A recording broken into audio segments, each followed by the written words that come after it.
இங்க ஒருத்தர் பிரஸ் மீட்னா எடுத்தேன் பாரு ஒரு ஓட்டம். ஒலிம்பிக்ல உசைன் போல்ட் கூட அப்படி ஓடலையே, நான் ஓடுவேன் அப்படின்னு சொல்லிட்டு எங்க அண்ணன் விஜய் ஓடிவிடுவார். தமிழ்நாட்டுல 234 சட்டமன்ற தொகுதி தான் இருக்குன்னே தெரியாம 267 தொகுதியில நாங்க நின்று ஜெயிக்க போறோம்னு நம்புற, மரத்துக்கு விட்டு மறந்தாவுற என் அன்புக்குரிய தாவேக்கா செங்கோட்டையன் ஒரு ஆளை செத்துருக்கு. நீ உனக்கு நல்லது பண்ணணும் கேட்டா நல்லது பண்ண போறாங்கிற, வாக்குக்கு பணம் கொடுக்கறது தப்புங்கிற.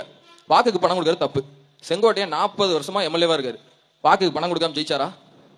அப்ப வாக்குக்கு பணம் கொடுத்து ஜெயிச்ச ஒரு ஆளை உன் கட்சியில சேர்த்துக்கிறிய, இப்ப சேர்ந்த உடனே அந்த ஆளு வாக்குக்கு பணம் கொடுக்கறதெல்லாம் தவறு அப்படின்னு சொல்றாரா?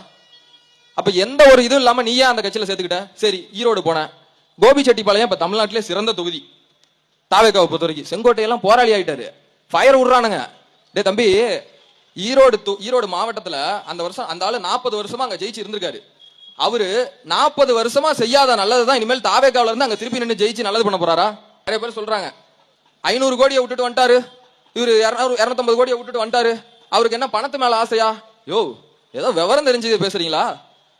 ஆட்சி அதிகாரம் இருந்ததுன்னா 5 லட்சம் கோடி ஆட்டையை போட்டு போயிட்டு இருப்பாங்க திமுக காரங்க மாதிரி.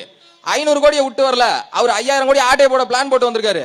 இதே பணம் விஜய்கிட்ட அன்னைக்கு இருந்தது, இதே புகழ் அன்னைக்கே இருந்தது. ஏன் கொடநாடு வாசல்ல 2 நாளைக்கு குளிர்ல ஐயோ என்னடா யோ டாடி நீ வேற தள்ளி உட்காரியா குளிருது அப்படிங்கிற மாதிரி ஏன் உட்கார்ந்து இருந்தாங்க 2 பேரும்? ஏன்னா அதிகாரம் இல்ல. அந்த அதிகாரத்தை ஜெயலலிதா கிட்ட இருந்த அதிகாரத்தை நம்ம ஒரு முறையாவது பாத்துறணும்னு அதிகார பசி பிடிச்சி வந்திருக்காரு அவரு. வேறெல்லாம் அவருக்கு ஊருக்கு நல்லது பண்ணணும்ல ஒரு இளவும் கிடையாது அவருக்கு. அவருக்கு நல்லதா அப்படின்னா அப்படிம்பாரு. அந்த கட்சியில இருக்கிற எல்லாருக்கும் அப்படிதான்.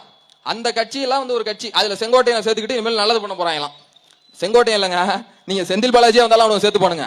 அப்ப என்ன தெரியுமா சொல்லிடுவானுங்க, 41 பேரை கொண்டது செந்தில் பாலாஜி இல்ல, செந்தில் பாலாஜிக்கு அழுத்தம் ஸ்டாலின் சொன்னாரு அப்படிமா.